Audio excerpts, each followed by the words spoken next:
returned to your home. You're not staying any longer. And if you keep coming back illegally after deportation, you will be arrested, prosecuted, and you will be put behind bars. Otherwise, it'll never end.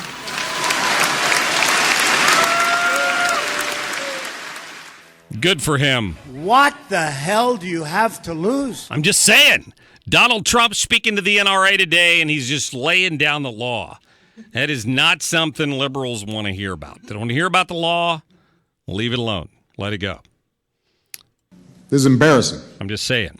Let me get to my guest right now, Missouri State Senator Bill Eigel from the 23rd State Senate District out in the great county of St. Charles. Bill, how are you, sir? I'm good, Mark. How are you doing? Thanks for having me. Well, I'm glad we could work this out on short notice. I mean, I've been talking for several hours today about some of the tensions that are going on in the Senate right now that might prevent some legislation from getting through that needs to get through before the end of the session. So I was kind of hoping you could enlighten us on that a little bit. Yeah, I think that you've accurately identified that there is some tension there, and I think there is a few of my colleagues, 4 or 5 of my colleagues, are interested in bringing a halt to any debate on several of the issues we're facing until we have a conversation about ethics reform. And where I stand on that is certainly I'm welcoming of a conversation on ethics reform. That was something that I talked about in my campaign. I've always been supportive of a lobbyist gift ban. And I think that there are some additional ethics reforms that are good for us to consider. But that being said, I don't know if it's healthy that if we're going to basically hold the Senate hostage. There are some other bills that we want to get to before the end of session. Now that we've gone through our first run of the budget, we want to talk about prevailing wage. We want to talk about paycheck protection. I've got a charter school bill that we're trying to get some discussion on. So there's some education reform measures there. So I think that ethics reform is something we want to spend time on, but I'm not sure if it's healthy if we are going to hold hostage the entire body. Yeah, let's talk about the specifics on that for a minute. So is there anything in the ethics reform bill that you don't like? I mean, what's the hang up on this? My impression from speaking to some folks before the show started today is that it would put some restrictions it would gore somebody's ox. It would put some restrictions on some of these political action committees that they would have to show who their donors were, and that among other people who aren't real happy about that would be Governor Greitens. Well, part of the reason the 501c4s, which is the organizations or the super PACs that you're talking about, have allow their donors to be anonymous is the fact that every time you give $25 to an organization like the NRA, or if you're on the other side, if you give $25 to the ACLU or what have you, you don't necessarily want that to be part of the public discussion. And so there has been a protection for folks contributing to these types of organizations that can then support candidates and issues in the past. Okay. But on the other side of this conversation, folks want transparency. I'm an advocate of transparency, but we lost transparency when we passed campaign contribution limits. In fact, once we had the campaign contribution limits, now we're seeing all this money go through these 501c4s in the process. Right. So if we really want to address transparency, we actually had a system before November. Whoops. Bill, are you there? Are you there? I'm sure he's calling me from his cell phone, and I'm afraid we might have lost the connection.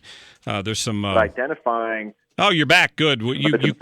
Bill, you clicked out on us there for a minute, so we didn't get the last 30 seconds or so of what you were saying. You want to try it again? Oh, I'm sorry. That's okay. We were talking about transparency, and as I mentioned, everybody wants transparency, but we lost some of the transparency when we enacted campaign contribution limits back in November. Okay. When we enacted those limits, we lost track of where the dollars were going, and now they're being funneled through these super PACs. So I think everybody in the room, regardless of what party you want or you're coming from, wants that transparency, but it's a question of how to get there. Yeah, and I guess on the part of the people trying to raise the money, they're worried that those donations are going to drop if suddenly people's names have to show up along with the donation, correct? I don't know if that's a bad trade-off or not. But yes. Yeah.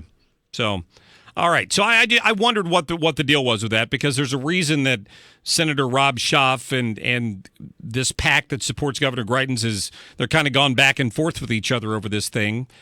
In the meantime, let's talk about this preemption bill for a moment. It passed the House. You feel pretty confident it would pass the Senate if it could get a vote? I feel very confident it could pass the Senate if it got a vote. I'm supportive of that.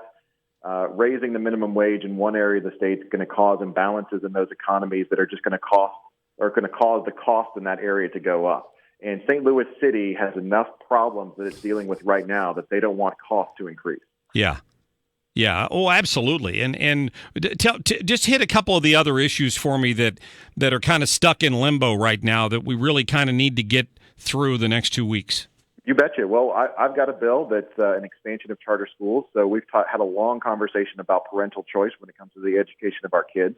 So we're trying to work that through. It would expand. Right now, the bill that we have before the body would expand charter school availability to most areas of the state. But at the same time, it also provides some accountability measures that some of the folks in the public education arena are looking for not only the new charter schools, but the charter schools that are already in existence. So it's a great compromise if you're a fan of parental choice and you're a fan of accountability.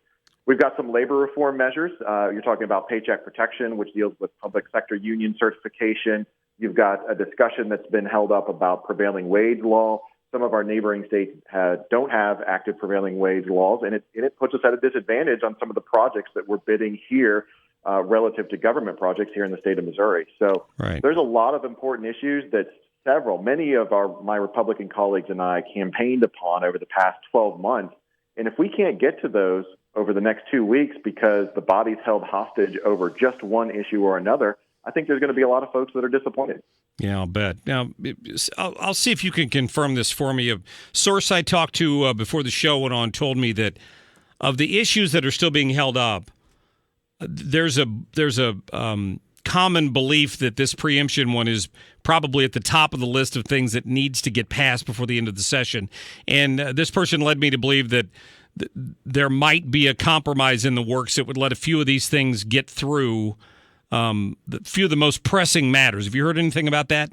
As far as the preemption bill dealing with the minimum wage, yes. I absolutely think that is in the top 10 of items that would be that are on our agenda going into the last 2 weeks. So okay. Absolutely. Yeah. As far as a breakthrough, working with my few colleagues that are interested in forcing a discussion on ethics before everything else, I don't think we're there yet. And I think that Monday could potentially be a difficult day, but as I said before, I didn't get elected to this body to avoid all the issues that I want to talk about and that many of my colleagues want to talk about in the last 2 weeks. I'm committed to finding a path forward. I think ultimately we will, but we may have a difficult day or two. When does the session end? Is it the 12th? That's correct. Okay, I thought so. So just a couple weeks. Two more weeks, exactly, yeah. Should people call their state senator or their governor and urge them to get some action going? Absolutely. Yeah. The process only benefits from the more people that are involved in the conversation. And, people get involved in politics. I have a saying, people don't get involved in politics because of what they perceive as right with politics. They get involved because what they see as wrong. Right. Gridlock that's created in any of the bodies of the state is precisely what people perceive as being wrong. So I think that there's an excellent opportunity for folks to stay involved, and I would encourage that. State Senator Bill Eigel, listen, it's always good talking to you. Thanks for your input. All right. Thanks, Mark. We'll Bill, talk to you soon. Have a great weekend. I appreciate that. Good. There you go. You got a glimpse into what I was talking about. There's a bunch of legislation that needs to get through the Senate. It's all being held up because of this ethics reform bill. I mean, I would, quite frankly, if I support a cause and I'm going to donate to it, I'm not trying to hide that from anybody. So I would have no problem with that transparency of you having to identify yourself to donate to one of these 501(c)(4)s or whatever they're calling it.